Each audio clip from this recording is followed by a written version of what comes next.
एक बार वन में भगवान श्री कृष्ण पांडवों से मिलने सत्यभामा के साथ आए। एकांत में सत्यभामा ने कृष्णा से पूछा, बहन, तुम्हारे पति लोकपालों के समान शूर हैं। तुम ऐसा क्या व्यवहार करती हो कि वे तुम पर कभी रुष्ट नहीं होते? वे तुमसे सदा ही प्रसन्न रहते हैं। वे सदा तुम्हारे बस में क्यों रहते हैं? मुझे भी तुम कोई ऐसा व्रत, तप, तीर्थ, मंत्र, औषधि, विद्या, जप, हवन या उपचार बताओ जिससे श्याम सुंदर सदा मेरे बस में रहें। द्रौपदी ने कुछ स्नेह और रोष पूर्वक कहा, सत्य, तुम तो मुझसे दुराचारणी स्त्रियों की बात पूछ रही हो। मैं ऐसी स्त्रियों की बात क्या जानूं?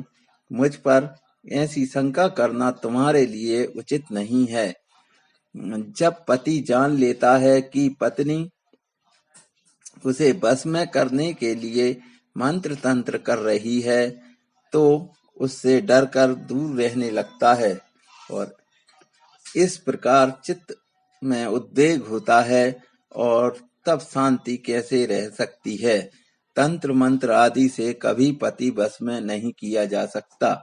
इससे तो अनर्थ ही होते हैं। धूर्त लोग स्त्रियों द्वारा पति को ऐसी वस्तुएं खिला देते हैं जिससे भयंकर रोग हो जाता है। पति के शत्रु इसी बहाने विष दिला देते हैं।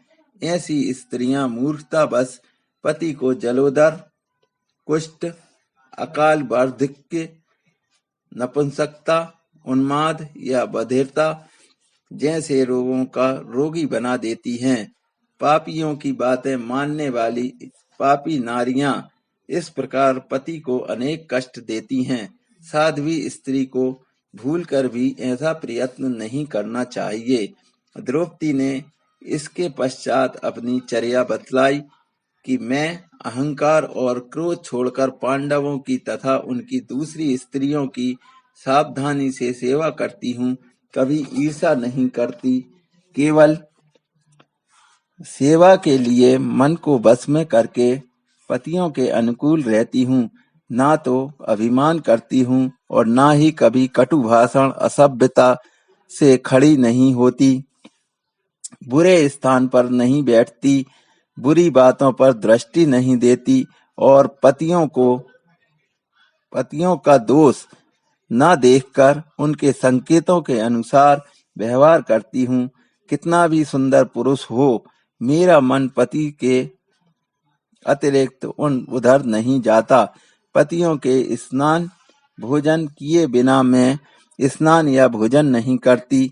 उनके बैठ जाने पर ही बैठती हूँ और उनके घर में आने पर उठकर आदर पूर्वक उनको आसन तथा जल देती हूँ। घर के बर्तनों को स्वच्छ रखती हूँ, सावधानी से रसोई बनाती हूँ, समय पर भोजन कराती हूँ, घर को स्वच्छ रखती हूँ तथा गुप्त रूप से अन्न का संचय रखती हूँ।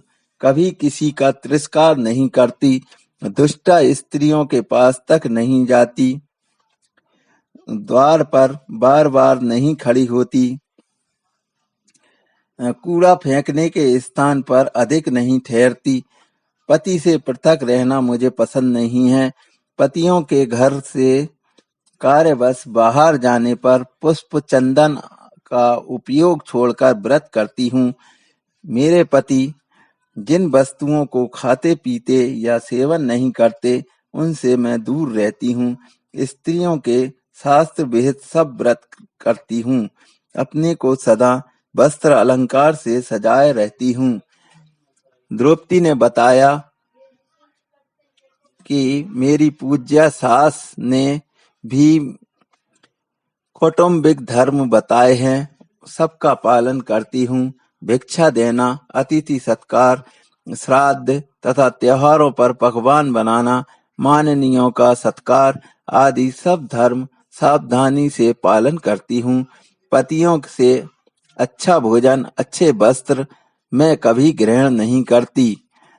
उनसे ऊंचे आसन पर कभी नहीं बैठती, सास से कभी विवाद नहीं करती, सदा अपनी वीर माता सास को भोजन वस्त्र से सेवा करती हूँ। उनकी कभी वस्त्र भूषण या जल से मैं उपेक्षा नहीं करती। सबसे पीछे सोती हूँ और सबसे पहले सैया छोड़ देती हूँ। धर्मराज के भवन में प्रतिदिन 8 सहस्त्र ब्राह्मण स्वर्ण पात्र में भोजन करते थे।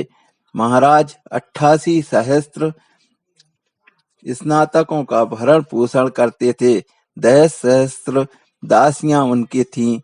मुझे सबके नाम, रूप, भोजन, वस्त्र का पता रहता था। मैं दासियों के संबंध में पता रखती थी कि किसी ने क्या काम कर लिया है और क्या नहीं। महाराज के पास 1 लक्ष घोड़े और इतने ही हाथी थे। उनका भी मैं प्रबंध करती थी, उनकी गणना करती थी, आवश्यकताएं सुनती और अंतःपुर के ग्वालों, गड़रियों और सेवकों की देखभाल करती।